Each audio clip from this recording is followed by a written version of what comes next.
উপপাদ্য 4 আমরা একটু খেয়াল করি। উপপাদ্য 4 ভেরি ভেরি ইম্পর্টেন্ট একটা উপপাদ্য 24 ব্যাচের জন্য, খুবই ইম্পর্টেন্ট। দেখো এখানে একটা দ্বিঘাত সমীকরণ দেওয়া আছে। এই দ্বিঘাত সমীকরণটা আমাদের কি বলতেছে আমরা একটু পড়ি, যে এই দ্বিঘাত সমীকরণটি দুটি সমান্তরাল রেখা প্রকাশ করবে যদি এত হয়। আচ্ছা, এখন আমরা আসি সমান্তরাল রেখা কিভাবে প্রকাশ করে, তাই না? সমান্তরাল রেখা কিভাবে প্রকাশ করা যায় একটু দেখি। তাহলে আমরা ধরলাম যে দুটি সরল রেখা, এই যে এখানে বলেই দিয়েছে, দেখা হচ্ছে এত সমীকরণটি দুটি সমান্তরাল। তাহলে আমি ধরি ধরি অন্য কালার দিয়ে লিখি,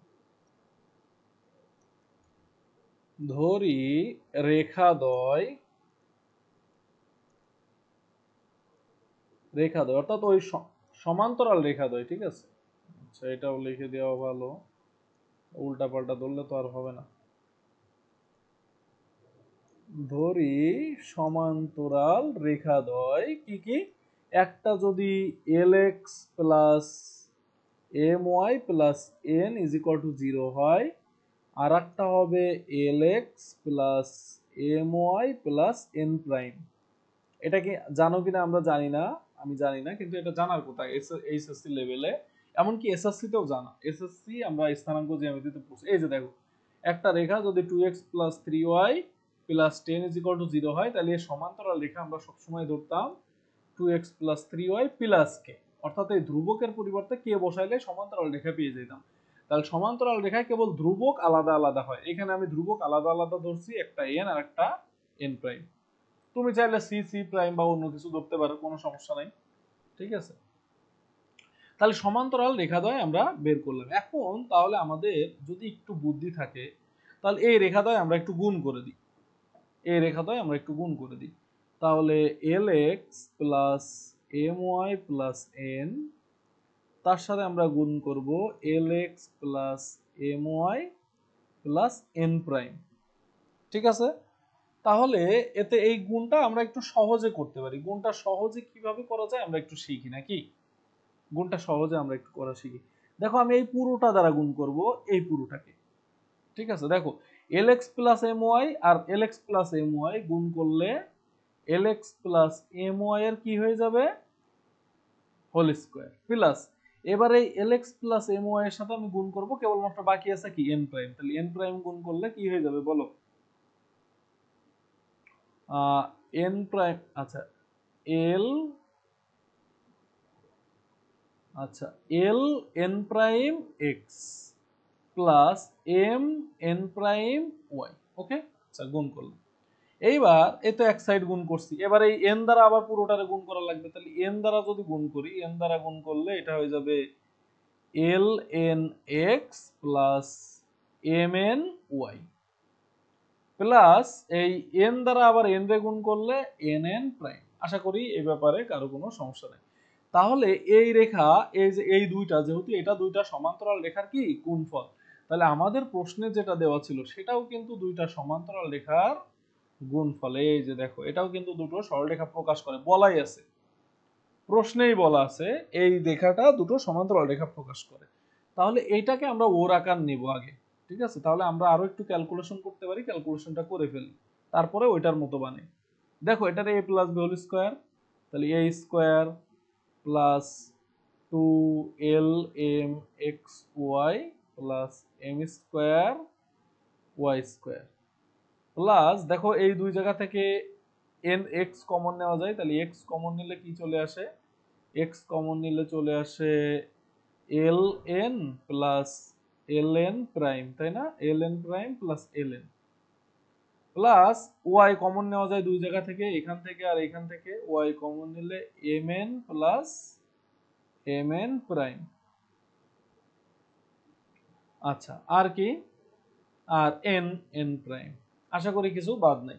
এখন এই সমীকরণ আর আমাদের যে গিভেন সমীকরণ, এটা একই সমীকরণ নির্দেশ করতেছে। তাহলে আমাদের গিভেন সমীকরণ কি, ax square plus 2hxy plus by square plus 2gx plus 2fy plus c is equal two 0।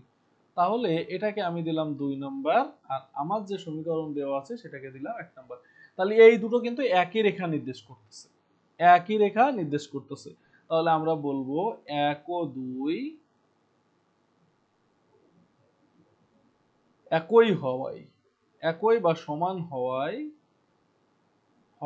আমরা দেখো কমন নিতে পারি। কি কি কমন নিতে পারি একটু ভালো করে খেয়াল করি। দেখো এই যে 1 নাম্বার ইকুয়েশনে x এর সহগ কি a, আর 2 নাম্বার ইকুয়েশনে x এর সহগ l স্কয়ার। তাহলে a সমান কি চলে আসে l স্কয়ার। ওকে, আচ্ছা এইবার 1 নম্বর ইকুয়েশনে xy এর সহগ হলো 2h, আর 2 নম্বর ইকুয়েশনে xy এর সহগ হলো 2lm, xy এর সহগ হলো 2lm। ঠিক আছে, তাহলে 2h ইজ ইকুয়াল টু আমরা বলতে পারি 2lm। তাহলে 2 2 কাটাকাটি, তাহলে h is equal two lm এরকম বলা যায়। ওকে, আচ্ছা এইবার এইখানে 1 নাম্বার ইকুয়েশনে y স্কয়ারের সহগ হলো b, আর 2 নাম্বার ইকুয়েশনে y স্কয়ারের সহগ হলো m স্কয়ার, এইবার 1 নাম্বার ইকুয়েশনে আমরা যদি দেখি তাহলে x এর সহগ 2g,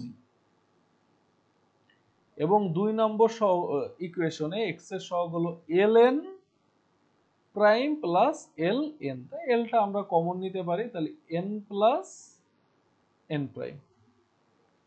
ঠিক আছে, আচ্ছা এরপরে যদি আমরা আরো কমন নিই যে y এর সহগ হলো এখানে 2f, আর 2 নম্বর ইকুয়েশনে y এর সহগ হলো mn প্লাস mn প্রাইম, তাহলে m টা কমন নিলে n প্লাস n প্রাইম। আচ্ছা এরপরে ধ্রুবপদ যদি দেখি, এখানে ধ্রুবপদ c আর এখানে ধ্রুবপদ nn প্রাইম, তাহলে c ইজ ইকুয়াল টু বলা যায় nn প্রাইম। আশা করি এই পর্যন্ত কারো কোনো দ্বিমত নাই, দ্বিমত থাকা উচিত না। ঠিক আছে, এখন প্রশ্নে তাইলে আমাদের কি চাইছিল, আমরা একটু সেই প্রসেসে একটু যাওয়ার চেষ্টা করব। আচ্ছা সেই প্রসেসে যদি আমরা যেতে চাই তাহলে কি আসবে দেখো।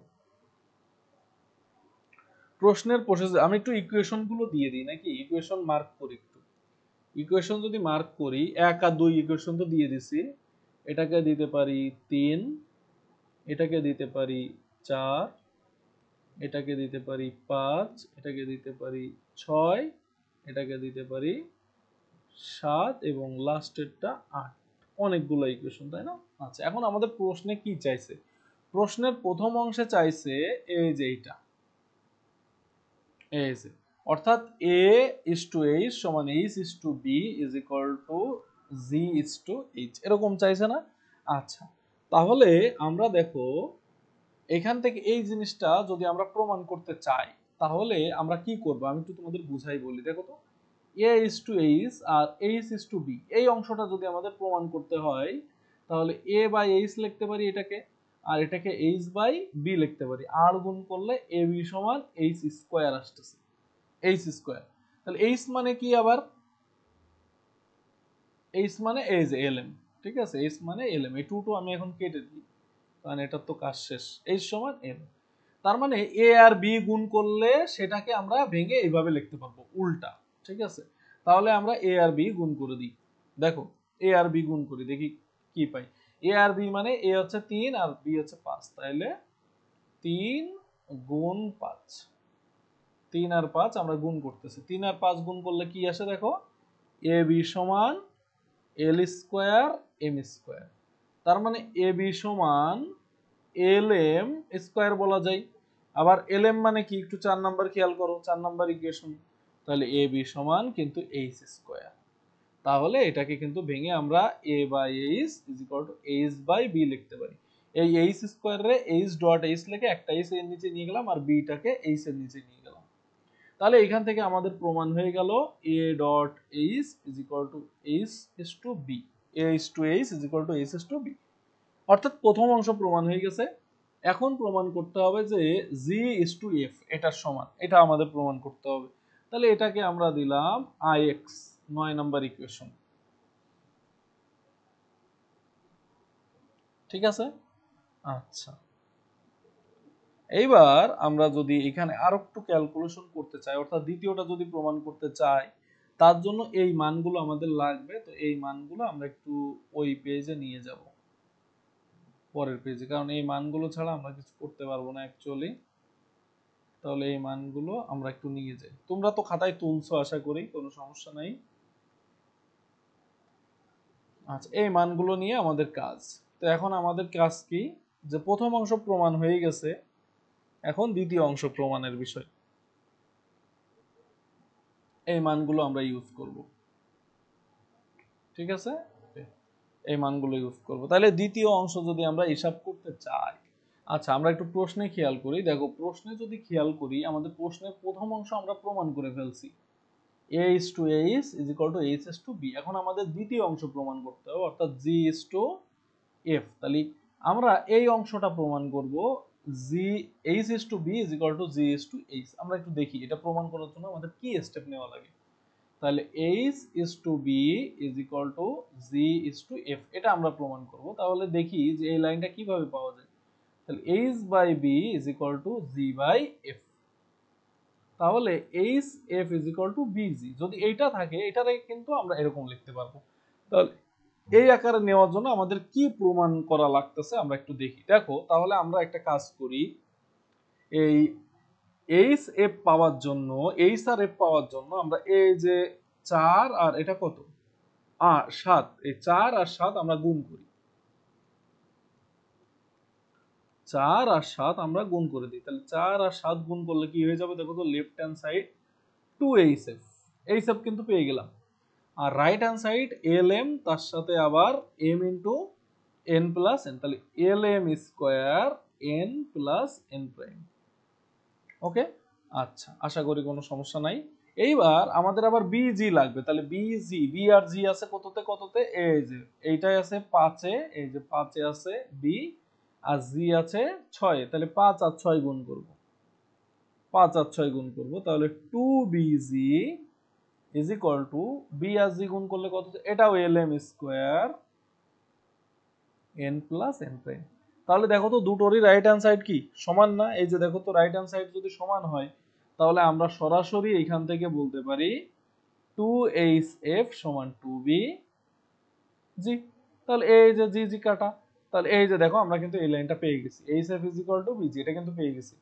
তাহলে এখন এটাকে ওই যে ওই প্রসেসে উল্টো লিখতে পারি, অর্থাৎ h বাই b আর g বাই f। তার মানে h is to b is equal to g is to f। এটাকে আমরা দেব, আগেরটা কয় নাম্বার দিয়েছিলাম, 9, এটা দিলাম 10। তাহলে এই 9 আর 10 সমন্বয় করে পাই, আমরা এখানে এখন লিখে দেব 9 ও 10 এর সমন্বয়। তাহলে সমন্বয়ে পাইলে কি পাবো, এই যে a is to কত ছিল, sorry, a is to h is equal to h is to b, আর h is to b সমান আবার কি প্রমাণ করলাম, g is to f। আশা করি কোনো সমস্যা নাই। এখন এই প্রশ্নের আরো অনেক ধাপ আছে, এটা তো আমরা কেবল সেকেন্ড স্টেপ প্রমাণ করলাম। আর কি চাইছে আমরা একটু দেখি, উদ্দীপকে ফিরে যাই। আচ্ছা, এখন আবার বলতেছে যদি দেখাও যে, এই যে আমাদের কিন্তু এই পর্যন্ত প্রমাণ হয়েছে, এই পর্যন্ত। এবার বলতেছে আরো দেখাও যে ওই সরলরেখাদ্বয়ের মধ্যবর্তী দূরত্ব এত বা এত। অর্থাৎ যে দুইটা সমান্তরাল রেখা আমরা পেলাম, তাদের মধ্যবর্তী দূরত্ব আবার বের করতে হবে, ঠিক আছে। আচ্ছা, তাহলে আমরা একটু মধ্যবর্তী দূরত্ব বের করার একটু ফর্মুলা শিখি। আমি একটু তোমাদের শিখাই দিই, বা আরেকটা নতুন পেজে আমরা করি দ্বিতীয় অংশ, এই প্রশ্নের দ্বিতীয় অংশ, সেকেন্ড পার্ট।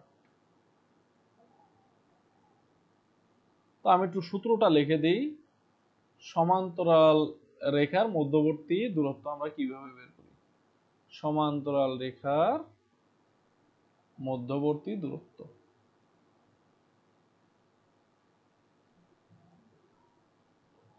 সমান্তরাল রেখার মধ্যবর্তী দূরত্বের সূত্র হলো উপরে ধ্রুবকের পার্থক্য, ধ্রুবক দ্বয়ের পার্থক্য। ধ্রুবক দ্বয় মানে কি, ধ্রুবকদ্বয় মানে দুটো ইকুয়েশনে দুইটা ধ্রুবক থাকবে, সেই দুইটা ধ্রুবকের বিয়োগফল। ঠিক আছে, আর নিচেই রুট ওভার এক্স এর সহগের স্কোয়ার প্লাস ওয়াই এর সহগের স্কোয়ার।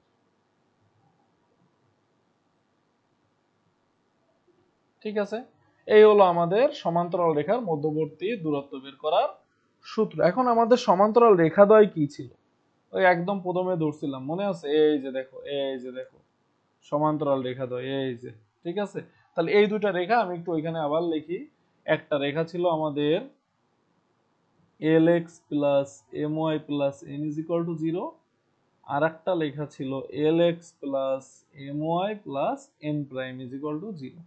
তাহলে এইটার যদি আমরা ডিসটেন্সটা বের করি এবং ডিসটেন্সটাকে মধ্যবর্তী দূরত্বকে আমরা যদি d দ্বারা প্রকাশ করি, তাহলে দেখো কি আসছে। উপরে ধ্রুবক দ্বয়ের পার্থক্য দেখো, প্রথমটাই ধ্রুবক হলো n, পরেরটাই n প্রাইম, তাহলে n মাইনাস n প্রাইম। ঠিক আছে, ডিভাইডেড বাই নিচে x এর সহগের স্কয়ার y এর সহগের স্কয়ার, তাহলে x এর সহগ দুটোতেই l, y এর সহগ দুটোতেই m, তাহলে এটা চলে আসবে root over l square plus m square. আশা করি কোনো সমস্যা নাই।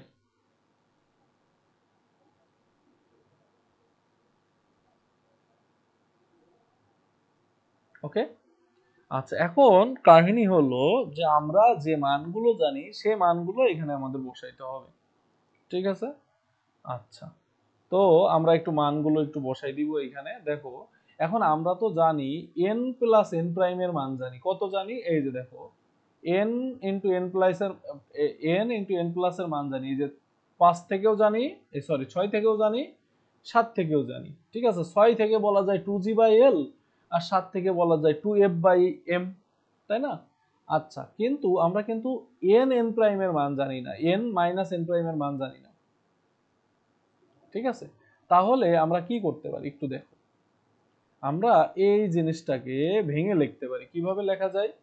যে root over n plus n prime তার whole square minus 4n n প্রাইম ডিভাইডেড বাই, উপরেটা কিভাবে লিখলাম আমি বুঝাই দিচ্ছি, সমস্যা নেই যদি না বুঝো। আর নিচে দেখো root over l square plus m square, দুটোর মানই জানি। এই যে দেখো 3 number equation, 5 number equation, l square মানে a আর m স্কয়ার মানে b, তাহলে a প্লাস b। এখন আমি তোমাদের আগে একটু বোঝাই যে এই উপরের অংশটা কিভাবে পাইলাম। দেখো, আমরা কিন্তু জানি a minus b whole square সমান a plus b whole square minus 4ab অনুসিদ্ধান্ত। তাহলে a minus b whole square উভয় পক্ষ রুট করলে a মাইনাস b সমান কত চলে আসবে?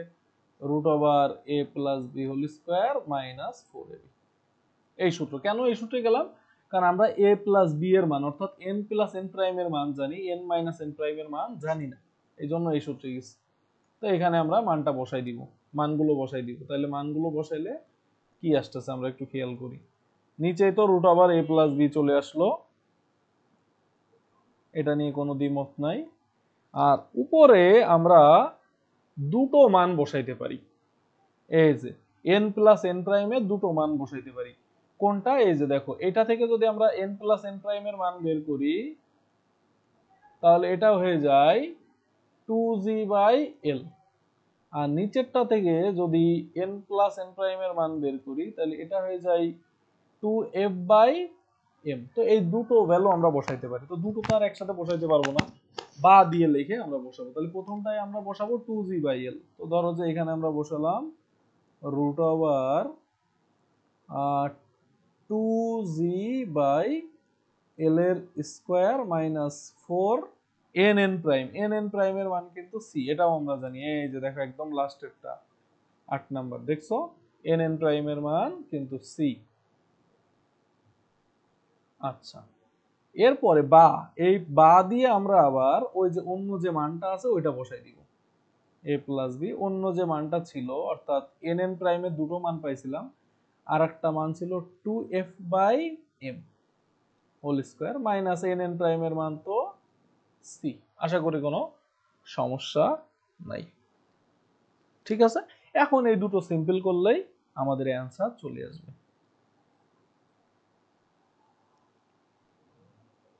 আচ্ছা, তাহলে এই সিম্পলটা কেমনে করব, এটাও একটা বিষয়, তাই না? আচ্ছা, সিম্পলটাও আমি করে দেখাই দিব, কোনো সমস্যা নাই, কোনো প্রবলেম নাই। নিচে কি আছে, root over a plus B, এটা এভাবেই থাক, এটার কোনো কাজ নাই।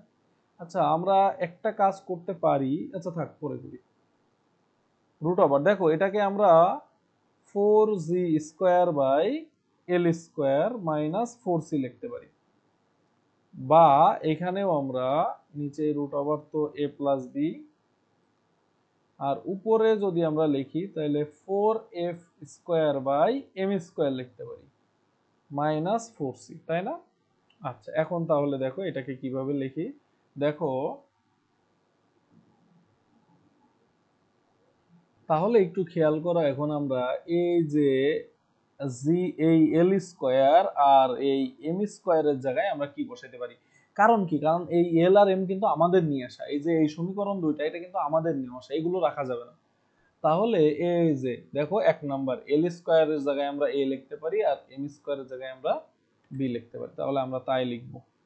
তাহলে এই সমীকরণ সমান, সরি, এই সমীকরণ সমান আমরা লিখে দিতে পারি এই পাশে root over 4g² / a² -4c/a+b, রুটটা আমি পুরোটার উপরে দিয়ে দিলাম, বা রুট ওভার, এটাই আমরা লিখে দিতে পারি m² জায়গায় 4f² / b² -4c/a+b। ঠিক আছে, আমরা চাইলে এটাকে আরো একটু সিম্পল করতে পারি। 4 যদি আমরা এখান থেকে কি করি, মানে a² যদি আমরা লসাগু নিয়ে নিই, ঠিক আছে। ও আচ্ছা আচ্ছা, a² না তো, sorry sorry sorry sorry, very very sorry, a আর কি b, sorry sorry sorry sorry, এই যে দেখো, এটা কিন্তু a আর এটা b² না, দুঃখিত। তাহলে আমরা যদি এটা লসাগু নিয়ে নিই, তাহলে হয়ে যায় পরে 4g² -4ac/a+b,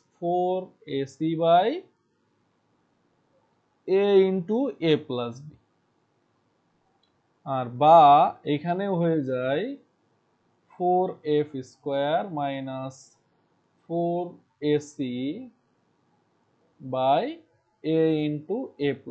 এই লাইনটা কি বুঝছো সবাই? দেখো, উপরে কোনো কিছু থাকলে এটাকে নিচে লেখা যায়। এই যে আমি একটু তাও দেখাই দিই, যে ধরো যে 2/3 আছে, বাই বি আছে, এরকম আছে, তাহলে এটাকে আমরা চাইলে 2 কিন্তু 3b লিখতে পারি, কারণ এটা নিচেই আছে তিনটা, এই তিনটাকে নিচে লেখা যায়, তো আমরা ওই এটাকে নিচে দিয়ে দিছি, বাস, আর কিছু না। তো উপরে 4 কমন যায়, 4 রে যদি স্কোয়ারের বাইরে নাও তাহলে 2 হয়ে যায়, তাহলে g² -ac/a+b, বা এখানেও যদি 4 কমন নাও, 4 কমন নিয়ে রুটের বাইরে দিয়ে দেওয়া যায়, এরকম বাইরে না, একটু দূরে হবে, তাহলে এটাও আমরা লিখতে পারি f² -ac/a+b। এটাও যদি না বুঝো তাও বলি, এই যে রুট 4a আছে, এটাকে 4 রুটের বাইরে দিলে 2 রুট a থাকে কমন নেওয়ার পরে। তাহলে এই যে এটা হলো দ্বিতীয় অংশ, এটা হলো দ্বিতীয় অংশ প্রমাণ হলো। এই যে দেখো, দ্বিতীয় অংশ, দ্বিতীয় অংশে কি ছিল, যে ওই সরলরেখাদ্বয়ের, এই যে আমি একটু রেড পেন দিয়ে দেখাই, মধ্যবর্তী অংশ এত, তাহলে এই হলো দ্বিতীয় অংশ প্রমাণ হলো। এখন আবার তৃতীয় অংশও আছে। তৃতীয় অংশ কি, রেখাদ্বয় সমপাতিত হবে যদি এটা হয়।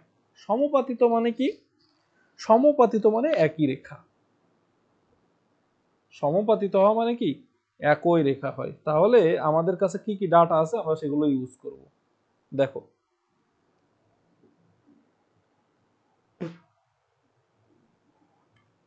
দেখো তৃতীয় অংশে চলে আসলাম আমরা। একটা থিওরেম কত বড় হইতে পারে একটু চিন্তা করো, কিন্তু সহজ কিন্তু। তাহলে আমরা বলবো সমপাতিত হবে, সমপাতিত মানে কি, এই দুটো রেখা একটা রেখা হয়ে যাবে, অর্থাৎ এই রেখাটা, এই রেখা, সরি, এই রেখাটা এই রেখার উপরে চলে যাবে। তাহলে এই রেখা যদি ওই রেখার উপরে চলে যায়, তাহলে মধ্যবর্তী দূরত্ব কত এখন বলো তো, 0 না? তাহলে আমরা এই যে আগে যে ডিটা পাইছি, এই ডিটা কত হবে, জিরো হবে, সমানুপাতিত হবে যদি ডি সমান জিরো হয়।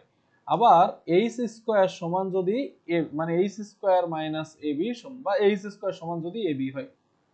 এখন তুমি বলতে পারো যে ডি সমান জিরো তো বুঝলাম, কারণ একই জায়গায় একটার উপরে আরেকটা গেছে, একটার উপরে আরেকটা গেছে সমানুপাতিত, এই জন্য ডি সমান কি হয়েছে জিরো, মানে এদের মধ্যবর্তী দূরত্ব এখন জিরো। এখন এইচ স্কোয়ার সমান এবি কেমনে, এটা তো পয়েন্ট তাই না, এইচ স্কোয়ার সমান এবি কেমনে? কারণ কি, কারণ দুটো রেখা যদি সমান্তরাল না হয়ে যদি এরকম হয়, তাহলে দেখো তো এই দুটো রেখা তুমি যতই ঘুরাও জীবনেও কি একটার উপরে আরেকটা দিতে পারবা? কখনোই কিন্তু দিতে পারবা না। তার মানে সমানুপাতিত হতে গেলে দুটো শর্ত লাগবে, এক তারা সমান্তরাল হইতে হবে, আর সমান্তরাল হওয়ার শর্ত কি, এইচ স্কোয়ার সমান এবি। এটা কিন্তু আমরা এই অঙ্কেই প্রমাণ করছি। এই যে এইচ স্কোয়ার সমান এবি, এই যে দেখো আমি একটু দেখাই দিই মনে যদি না থাকে, এই যে এই অঙ্কেই কিন্তু আমরা প্রমাণ করছি সমান্তরাল হওয়ার শর্ত কি, এবি সমান এইচ স্কোয়ার। আবার সমানুপাতিত হওয়ার শর্ত তাইলে দুইটা, এক হলো ডিস্টেন্স, অবশ্যই তাদেরকে সমান্তরাল হতে হবে এবং তাদের মধ্যবর্তী দূরত্ব জিরো হইতে পারে। তাহলে ডি এর ভ্যালু আমরা এই যে আগে যে যা বের করলাম, এই ডিটা সমান জিরো হবে। তাহলে এগুলো আমরা একটু সিলেক্ট করে নিয়ে যাই।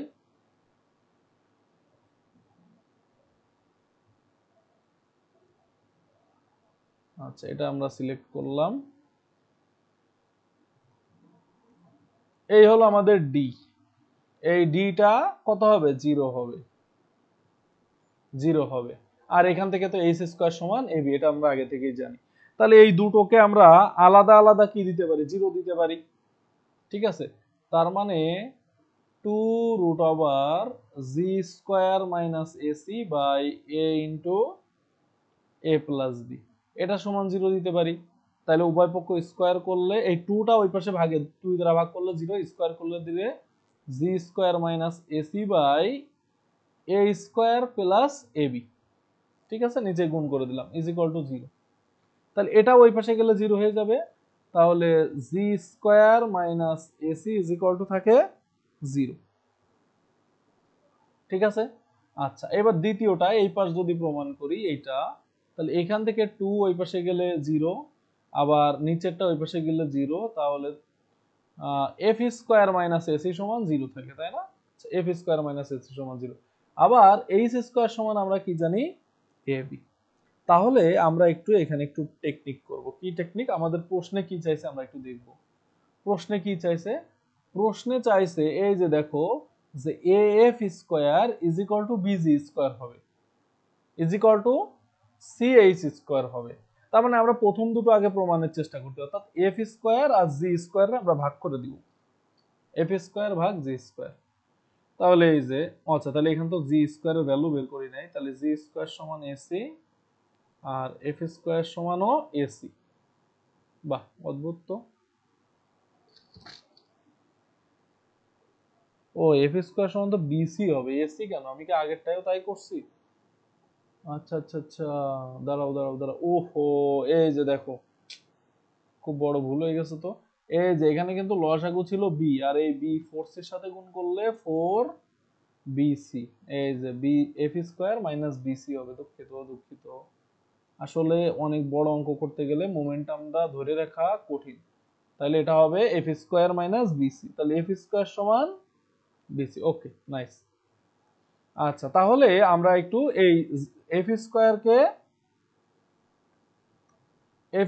কে আমরা g² দ্বারা ভাগ করে দেব। তাহলে g² দ্বারা ভাগ করলে কত চলে আসতেছে একটু খেয়াল করো, bc/ac মানে b/a।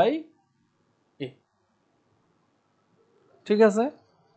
আচ্ছা, আবার আমরা যদি h²/g² বের করি, h²/g², তাহলে কি আসে, h² মানে ab আর g² মানে ac। তাহলে এটা চলে আসতেছে b/c, b/c। তাহলে এখন আমরা একটু দেখি, এইখানে যদি আমরা গুণ করে দিই, আর গুণ করে দিই, তাহলে af² is equal two bg²। এই যে দেখো এটার সাথে এটা গুণ আর এটার সাথে এটা গুণ, আর এখানেও যদি আমরা আর গুণ করি তাহলে bg² is equal two ch²। বুঝতে পারছো কেন h² দ্বারা g² এ ভাগ করলাম, কারণ আমাদের g এর সাথে কি লাগবে, b লাগবে।